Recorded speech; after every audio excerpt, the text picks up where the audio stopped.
Почитувана председателка на комисијата, почитуван заменик министер, почитувани колеги пратеници, почитувана јавност.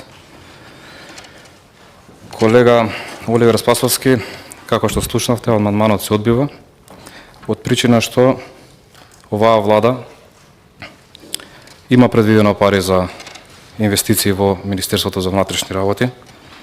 Ако погледнете добро, за реформи во полицијата има предвидено зголемување од 238% во однос на 2024.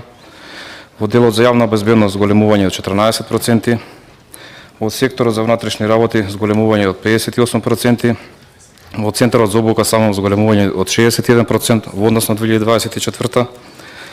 Конкретно за опрема и машини повеќе 1 милиарда денари, а не како вие што барате во амандманот 10 милиони денари, така да 10 пати повеќе имаме планирано. Меѓутоа, она што е важно е да ве прашам следното. Прво и основно, нели е смешно и срамота, 8 години беше министер за внатрешни работи, сега да кажувате што треба да се смени и што треба да се инвестира. Од друга страна, сакам да ве потсетам што направивте вие за изминативе 8 години, као што сте министер. Дел технички, дел министер во МВР, па може и 9-та година фати, да? Највеќе криминални пресметки и убиства и нерешени случаи во историјата на Република Македонија. Ниту еден фатен, ниту еден ставен во затвор. Дадено еден тон пасоши на белосветски криминалци кои шетаа како бизнисмени во Македонија. Цел свет ги бараше, а кај нас нормално земени, платени преку раководството на Министерството за внатрешни работи. Во ваше време, колега Спасовски, рекордно шверцувани опојни дроги.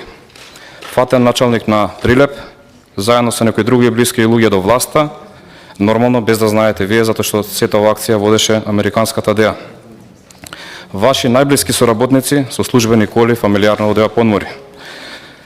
Ваши соработници началник сега се избркани од МВР затоа што давале тајни на криминални групи. Не може и за ова да не се знаеле. Не вративте 100 години назад и сега ќе зборувате како требало и што требало. За ова што до сега зборував, никој не е друг, освен вие лично, кои што сега кажувате што треба да се инвестира во МВР. Ќе ве потсетам уште нешто. Денес навршува 3 години за потсетување од автобуската несреќа во Бугарија, каде што изгореа 45 луѓе живи во Беса Транс. А вие сте го штителе собственикот кој фалсификувал документи. Или ви е малку срам? Затоа, колега Спасовски, соберете се вересијата во форма на срам и достоинство и молчете во следните години како пратеник. Ќе завршам со една народна поговорка. Кој не ве знае, скапо ќе ве плати.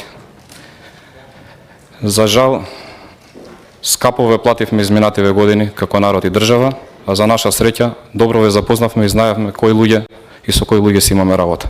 Ви благодарам.